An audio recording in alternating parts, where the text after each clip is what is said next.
Everybody's got car advice. Your neighbor, your buddy, the guy at the gas pump. But a lot of it is just plain wrong. So today we're breaking down 5 common car myths that could be costing you money or even hurting your vehicle. I'm Chris from Beachside Auto Parts, and I'm here to cut through the nonsense with the facts. Myth number 1, using dish soap to wash your car.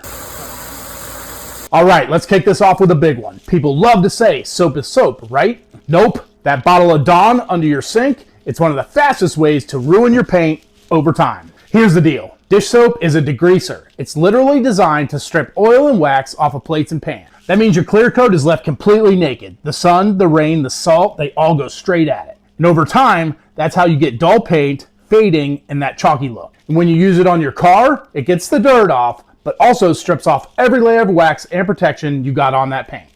And I'm not just saying this. Body shops and detailers will tell you they use dish soap only when they're about to do a paint correction or prep for a full re-wet, because it leaves the surface bare. Instead, you want a pH balanced car wash soap. These are designed to clean without stripping wax. They're cheap. You can pick up a gallon for under 20 bucks and it'll last you a year or more. Think about it. You just spent 25, 40, 60K on a car and you're gonna cut corners with a $3 bottle of dish soap? That's like brushing your teeth with sandpaper because it's cheaper than toothpaste. So yeah, dish soap works in the short term, but long term, it's a paint killer. Use the right stuff and your car will thank you. Number 2, shutting off your AC before turning your car off. You've probably heard this one before from an old school mechanic. Turn the AC off before shutdown or you'll wreck the system. Let's break that down. Back in the 70s and 80s, cars had pretty weak electrical systems. If you restarted the AC compressor engaged, that sudden load could bog the engine or even stall it. People thought they were protecting their car by turning it off.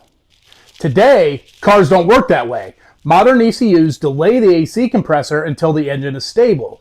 Compressors are variable displacement, alternators are stronger, the system is built to handle it.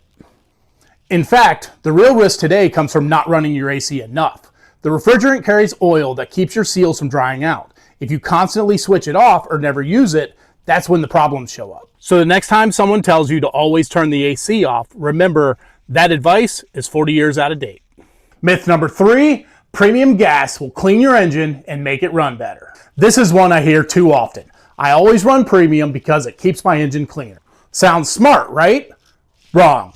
Decades, oil companies marketed premium fuel like it was a vitamin for your car. Ads made you think that it meant extra detergents, extra protection, or extra power. The truth is, all gas in the US has to meet EPA detergent standards. But here's the insider tip. Look for the top tier fuel logo. Those stations add significantly more detergent than required. And that applies across the board. Regular, mid-grade, premium, even diesel. So when you buy top tier diesel, you're getting that same higher level of detergents. Octane rating itself measures resistance to knock. Premium won't scrub carbon off your valves, it just prevents knock in engines designed for it. Now there are exceptions. High compression or turbo cars can advance timing on premium, so you might see a bump in power or efficiency under load. But unless your manual says you need it, you're throwing money away thinking it's some kind of cleaner. So skip the premium if your car doesn't call for it. Buy regular top tier fuel instead. And if you want extra cleaning power, spend 10 bucks on a legit fuel system cleaner every oil change. You'll do way more good than Octane. 4, you should let your car warm up for 10 minutes before driving. Ever see your neighbor let their car idle in the driveway for 10 minutes in the morning?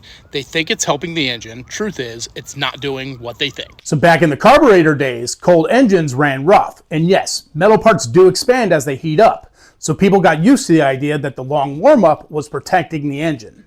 Modern engines with electronic fuel injection adjust instantly. Within 30 seconds, you've got oil pressure, sensors correcting fuel, and everything is circulating. Metals do expand as they heat up, but they're designed with tolerances to handle cold starts.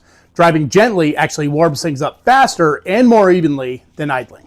Sitting and idling too long, that's when fuel can wash down cylinder walls and carbon builds up. Now, if it's sub-zero outside, give it a little longer. That lets the oil circulate and gives you time to defrost, but you don't need 10 minutes.